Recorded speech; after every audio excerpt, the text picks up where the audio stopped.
Donc on passe à la deuxième présentation, la fièvre méditerranéenne familiale qui nous pose un problème de diagnostic, surtout nos pédiatres généralistes, et suivi. Merci professeur Chkerat qui est prof de rhumatologie pédiatrique au CHU de Rabat.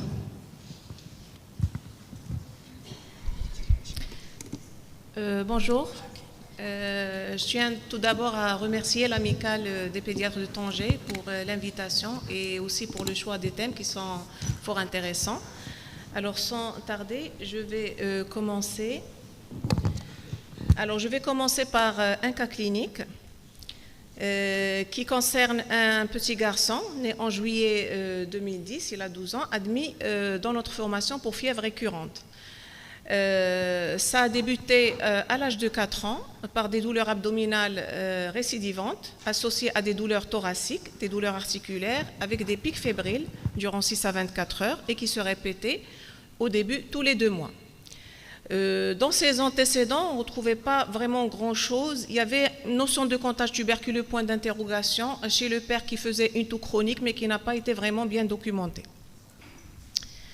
À l'examen clinique, quand on l'a hospitalisé, il était en poussée avec un état général altéré, il était fébrile à 38,4, son abdomen était sensible, il n'y avait pas d'hépatosplénomégalie, des articulations étaient douloureuses mais sans signes inflammatoires locaux, l'examen cardio-pulmonaire était normal et on avait retrouvé à l'examen cutané une plaque rouge érysipéloïde au niveau du mollet et le reste était sans particularité.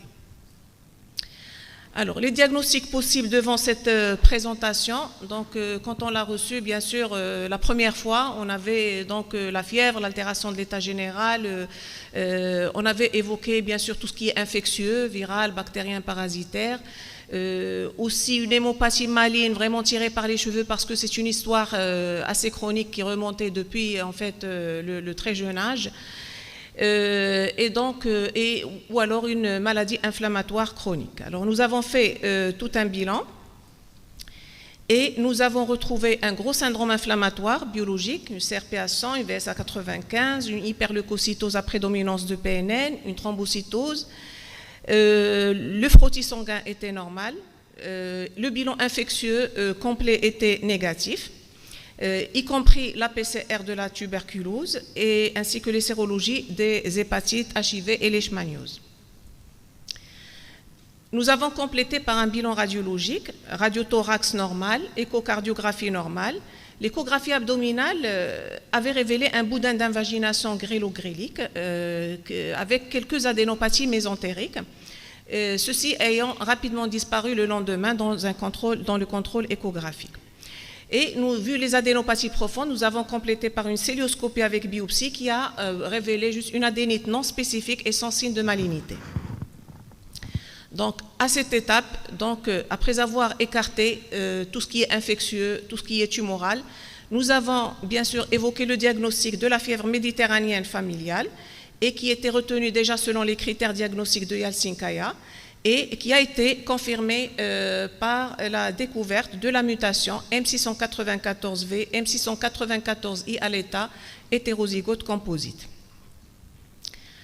Donc, le patient a reçu un traitement antalgique, anti-inflammatoire, antispasmodique, qui a permis de juguler la crise au début, associé à la colchicine, au début à la dose de 1 mg par jour, mais après on était obligé d'augmenter la dose parce qu'il continuait à faire des crises pratiquement tous les 15 jours. Et aussi bien en fréquence qu'en intensité, et ceci affectait grandement donc, la qualité de vie et du patient et de ses parents, ainsi que le sommeil, la croissance et la scolarité. Le bilan rénal, heureusement, est resté normal chez notre petit patient. Et puis, quand on a augmenté la dose de la colchicine, il a commencé à faire des effets indésirables, digestifs, avec des diarrhées importantes et même des épisodes de déshydratation. Et donc, qu'est-ce qu'on a pu faire après? Donc, on était obligé d'aller vers la biothérapie. Et donc, depuis qu'on l'a mis sous anti-interleukine 1, à la dose de 100 mg par jour, eh bien, il s'est pratiquement complètement transformé, une amélioration immédiate et des signes cliniques et des signes biologiques, ainsi que la qualité de vie du patient. Il faisait quelques poussées vraiment légères, ne nécessitant pas vraiment l'hospitalisation et qui régressaient rapidement sous traitement antalgique. Voilà l'évolution de ces paramètres déjà cliniques. On voit que depuis le début de l'anakinra, on a obtenu vraiment une apérexie, une régression importante et des douleurs abdominales et des douleurs articulaires. Cette amélioration s'est maintenue pendant plusieurs mois et même des années, et ainsi qu'une amélioration des paramètres biologiques, la SAA et tout le bilan inflammatoire. Donc voilà, à travers ce cas, je vais me permettre de vous parler un petit peu de la fièvre méditerranéenne familiale, pour vous dire en guise d'introduction que c'est la plus fréquente des fièvres récurrentes héréditaires et des maladies auto-inflammatoires. Elle se définit par, et là chaque mot a son importance pour le diagnostic, donc c'est des épisodes inflammatoires récurrents, c'est pas donc quelque chose de prolongé, c'est pas infectieux, et il n'y a pas de stigmate d'auto-immunité, ce qui va permettre de les différencier de tout ce qui est maladie auto-immune. Donc on est bien dans les maladies auto-inflammatoires. C'est des anomalies du système immunitaire inné, ce n'est pas des maladies auto-immunes, le système immunitaire inné qui fait intervenir le système granulomonocytaire et le complément. C'est aussi des inflammasomopathies, donc dans la mesure où il y a une anomalie au niveau de l'inflammasome, c'est le complexe multiprotéique intracellulaire. Et c'est une maladie génétique héréditaire qui se transmet sur le mode autosomique récessif. Alors, pour faire donc, voilà. Alors, ça bloque là.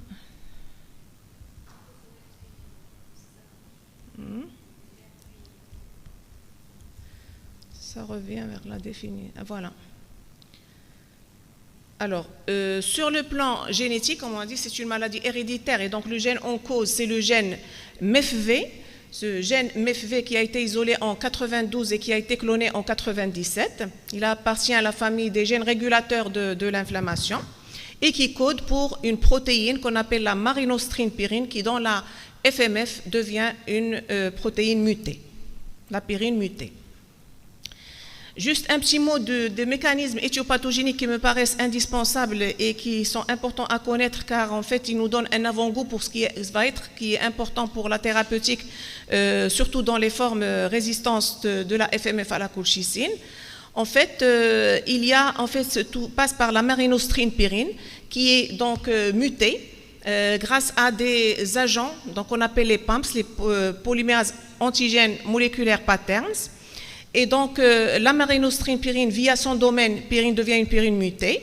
Et puis, donc, il y a une activation aussi des procaspases, d'accord, qui vont, et tout ça, c'est ce qu'on appelle l'inflammasome, c'est le complexe multiprotéique intracellulaire qui va entraîner une activation et une maturation, donc, de l'interleukine 1-bêta et qui va être responsable des manifestations cliniques qu'on retrouve dans la FMF, à savoir cette réaction inflammatoire très importante et cette action donc pyrogène.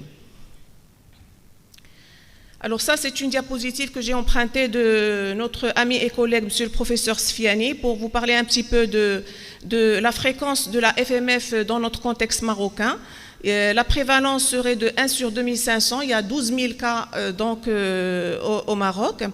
Et la prévalence, elles sont chez les Arabes, les Arméniens, les Turcs et les Juifs séfarades, à moindre mesure les Juifs askénazes, les Italiens et les Grecs.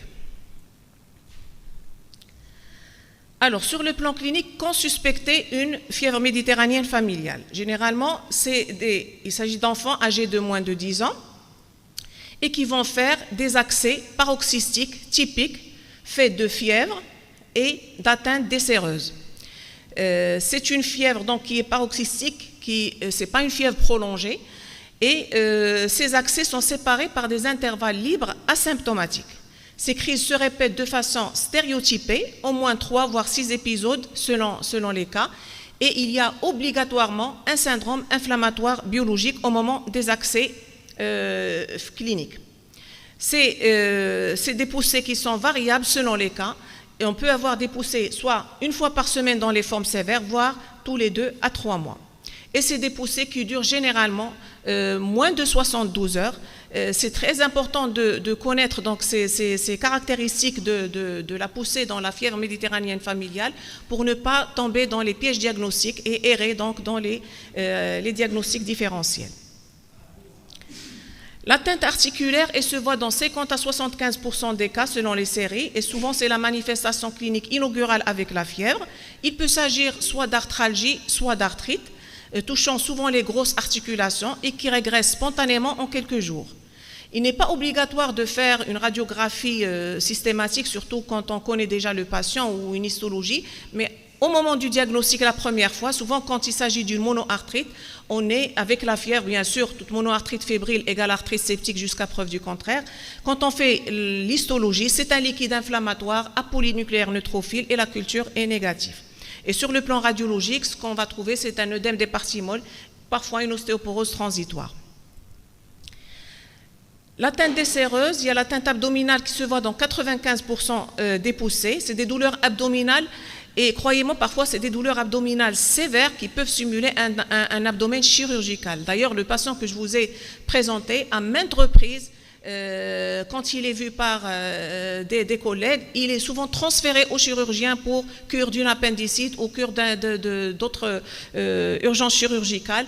Mais après, donc, vu que la maman connaît bien donc, le dossier de son patient, à chaque fois, donc, quand on discute, il a été épargné de la chirurgie.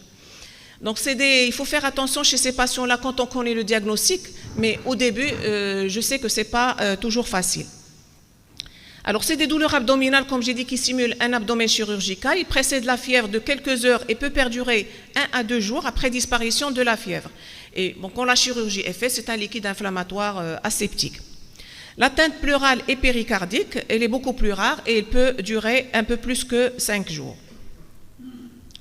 Il y a une atteinte cutanée qui est caractéristique, bien que rare, mais quand elle est retrouvée, comme le cas chez notre patient, c'est le pseudo-érysipèle ou plaque érysipéloïde qui peut se voir dans 5% des cas.